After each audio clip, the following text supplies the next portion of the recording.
I am Rajesh Kumar Sethi. I hope that you all are doing good and have not stopped studying in this lockdown period. I have received a lot of requests from my students to explain chapter Nutrition in Plants for class 7. So let's begin with this lesson.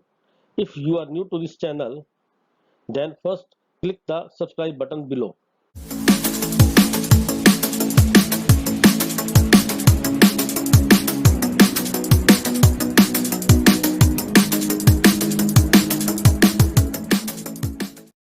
Before we continue the video, hit the subscribe button, click the bell icon, like, comment and share my videos.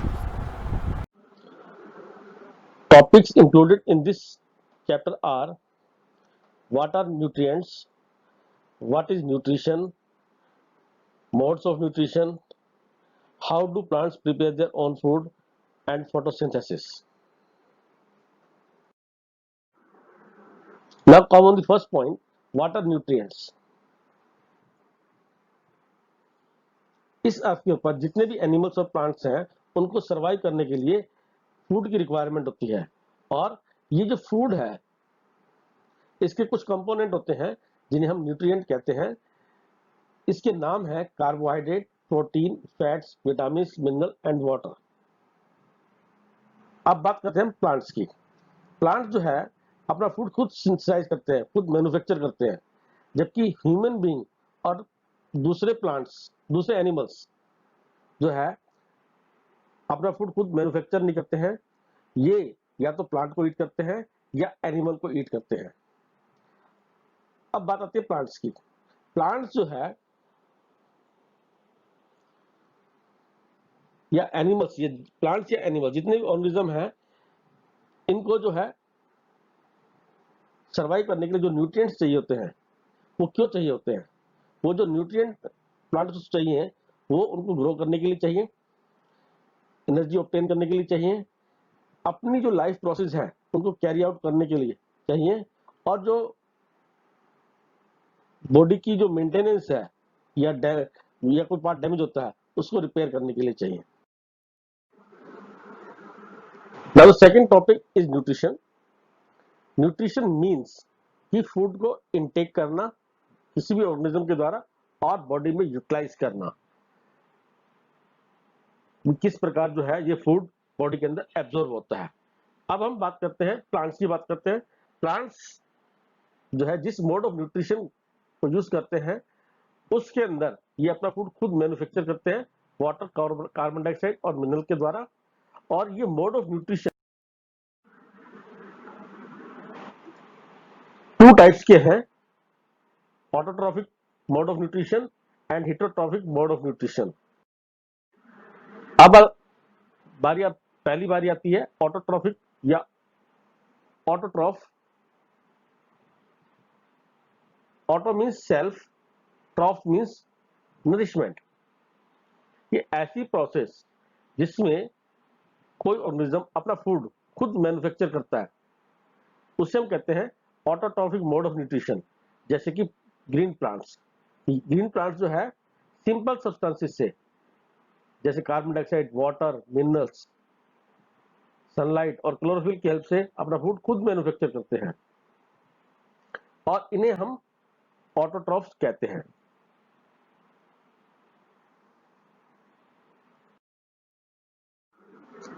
Heterotrophs और heterotrophic mode of nutrition. Heteros means others, trophs means nourishment. Organism जो है अपने food के लिए दूसरों के ऊपर depend करते हैं या रेडीमेड फूड ईट करते हैं। ऐसे ऑर्गेनिज्म को हम कहते हैं हेटेरोट्रॉफ्स। एग्जांपल है इसके एनिमल्स। अब हेटेरोट्रॉफिक न्यूट्रिशन की ऐसी मोड ऑफ न्यूट्रिशन जिसमें ऑर्गेनिज्म फूड के लिए दूसरों के ऊपर डिपेंड करते हैं उसे हम कहते हैं heterotrophic mode of nutrition. Heterotrophs जो है एनवायरनमेंट और एडेप्टेशन के अकॉर्डिंग इनकी कई वेराइटीज हैं। Number 1, herbivore. Grass eating animals और plant eating animals are called as the herbivore. Example are given here. Carnivore, ऐसे ऑर्गेनिज्म या ऐसे एनिमल्स जो इनडायरेक्टली हर्बीवोर को ईट करते हैं, example shark, lion etcetera. Omnivore जो प्लांट्स और एनिमल दोनों को ही खाते हैं, जैसे cockroach, human being etcetera. Decomposers ऐसे ऑर्गेनिजम्स जो डेड और डिकेइंग एनिमल्स को सिंपल सब्सटेंसेस में ब्रेक कर देते हैं या अपना फूड उनसे ऑब्टेन करते हैं, एग्जाम्पल बैक्टीरिया एंड फंजाई। अभी तक जो आपने पढ़ा या समझा, उसके बेसिस पर कुछ बातें या कुछ क्वेश्चन हमारे दिमाग में आते हैं। पहला क्वेश्चन जो हमारे दिमाग में आता है कि प्लांट्स ही फूड क्यों मैन्युफैक्चर कर पाते हैं और हम क्यों नहीं फूड मैन्युफैक्चर कर पाते हैं, और वो जो फूड मैन्युफैक्चर होता है प्लांट के द्वारा, वो ट्रांसपोर्ट कैसे होता है।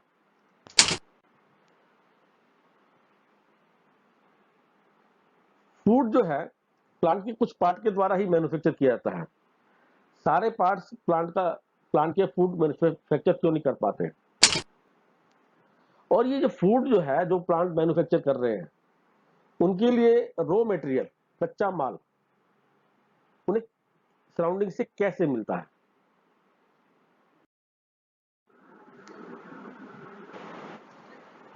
How do plants prepare their food. Plants जो है अपना फूड कैसे मैन्युफैक्चर करते हैं। प्लांट्स को फूड मैन्युफैक्चर करने के लिए कुछ रॉ मटेरियल चाहिए जो उन्हें सराउंडिंग से मिलता है, और ये रॉ मटेरियल है water, carbon dioxide, sunlight, minerals and chlorophyll.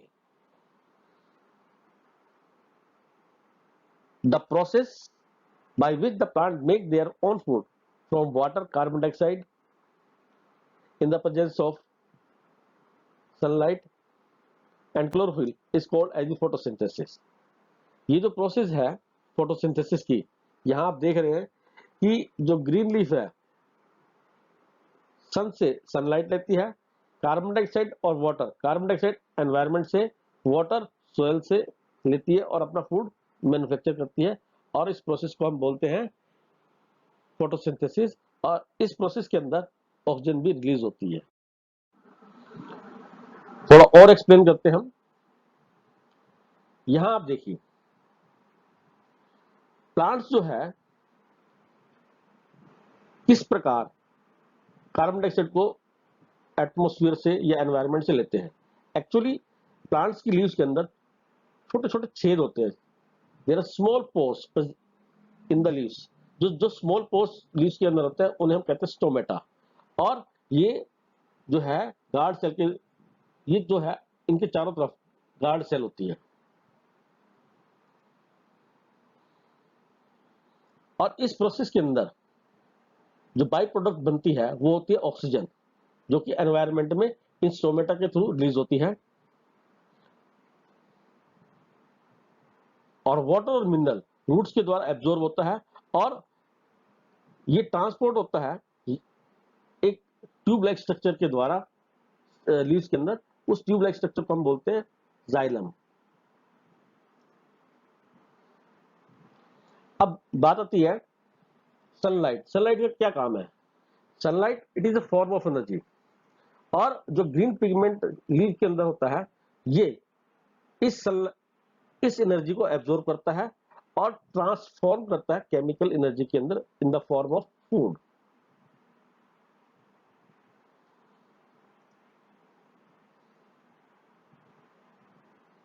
जैसा कि अभी आपको मैंने बताया कि जो क्लोरोफिल है सनलाइट की जो एनर्जी को ट्रांसफॉर्म करता है किसमें, केमिकल एनर्जी के अंदर in the form of carbohydrate, जो कि लीफ के अंदर या प्लांट के अदर पार्ट्स के अंदर स्टोर हो जाती है।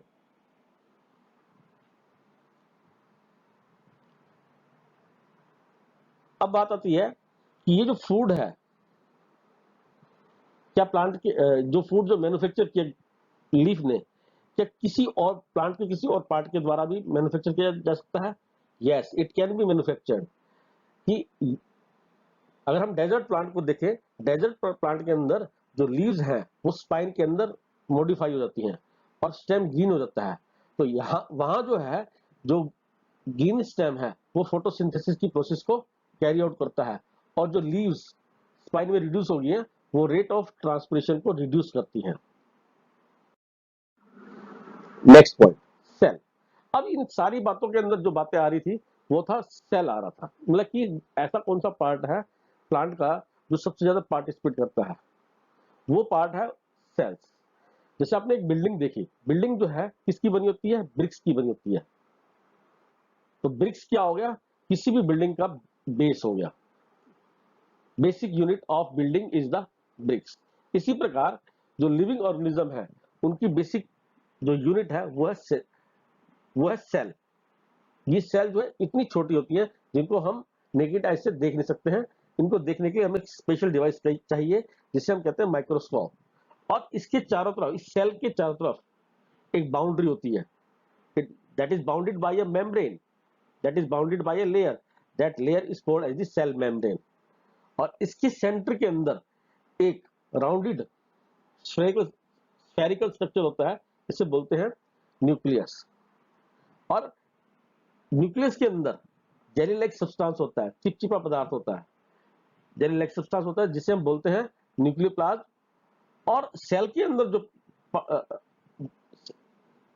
न्यूक्लियस और सेल मेम्ब्रेन के बीच में भी जेली लाइक सब्सटेंस होता है, उसे बोलते हैं साइटोप्लाज्म।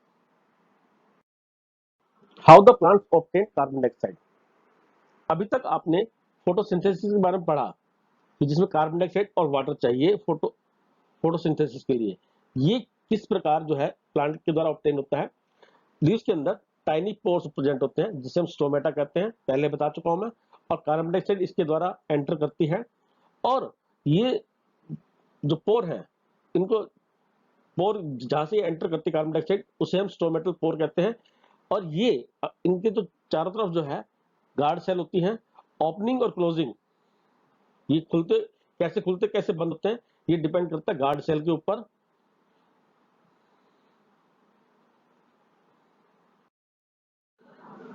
अब बात सेकंड जो बारी आ रही है वाटर की। जैसा कि आपको मैंने बताया था कि water is also essential for the process of photosynthesis. अभी कहां से आता है, ये एक्चुअली रूट्स के द्वारा ऑस्मोसिस की प्रोसेस के द्वारा एब्जॉर्ब किया जाता है।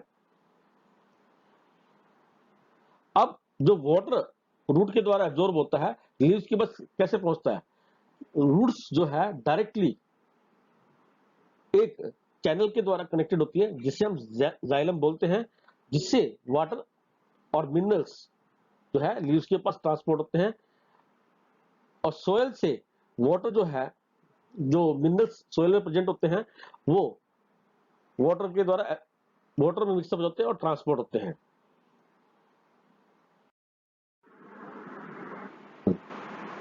Synthesis of plant food other than carbohydrate. यहां हम बात करेंगे कि ऐसे फूड आइटम जो कार्बोहाइड्रेट के अलावा मैन्युफैक्चर होते हैं प्लांट के द्वारा। बेसिकली जब हम कहते हैं कि प्लांट ने फोटोसिंथेसिस कैरी आउट की, तो उस केस के अंदर कार्बोहाइड्रेट प्रोड्यूस होता है जिसमें मेन कंपोनेंट कार्बन, हाइड्रोजन और ऑक्सीजन होता है, जो कि कार्बन डाइऑक्साइड और वाटर से मिलकर के बनता है। परंतु कुछ सब्सटेंसेस और भी हैं, जैसे नाइट्रोजीनस सब्सटेंसेस हैं जिसमें नाइट्रोजन मेन कंटेंट होता है। प्रोटीन्स हो गया, विटामिन हो गया, मिनरल्स हो गया, जो दूसरे जो फूड कंपोनेंट है उनका एसेंशियल पार्ट है।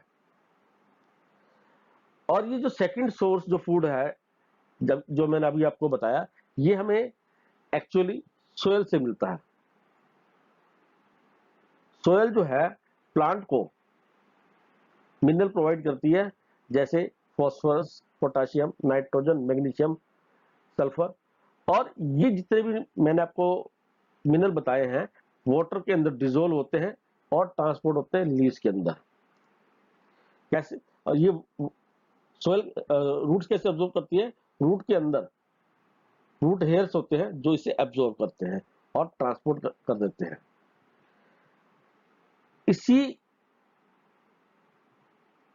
रीजन से जो प्लांट की क्वालिटी है सोयल के ऊपर डिपेंड करती है कि जैसी मिट्टी होगी वैसा आपका पौधा बनेगा और वैसी उसमें प्रोडक्ट आएगी। ये चीजें लगातार जो है प्लांट के द्वारा एब्जॉर्ब की जाती हैं और प्लांट के अंदर इन न्यूट्रिएंट की कमी हो जाती है, और इन न्यूट्रिएंट की कमी को पूरा करने के लिए जो फार्मर्स हैं वो फर्टिलाइजर सोइल के अंदर ऐड करते रहते हैं। फर्टिलाइजर क्या काम करते हैं कि ये एडिशनल न्यूट्रिएंट्स सोइल के अंदर ऐड करते हैं। ये न्यूट्रिएंट नाइट्रोजन भी हो सकते हैं, फास्फोरस भी हो सकते हैं, सल्फेट भी हो सकते हैं, सोडियम भी हो सकता है। जैसे ये सोइल में ऐड होते हैं तो प्लांट इन्हें एब्जॉर्ब करता है और प्रोटीन, फैट्स, विटामिन और मिनरल्स बनाने में हेल्प करता है। मैं उम्मीद करता हूं कि जो फोटोसिंथेसिस कॉन्सेप्ट है आपको काफी हद तक समझ में आ गया होगा। इसका जो बाकी पोर्शन है, जो रेस्ट पोर्शन है, वो मैं नेक्स्ट वीक में लूंगा, जिससे कि आपको हैवी ना लगे। अभी तक आपको यदि कोई डाउट है तो कमेंट सेक्शन के अंदर इंसर्ट कर दें।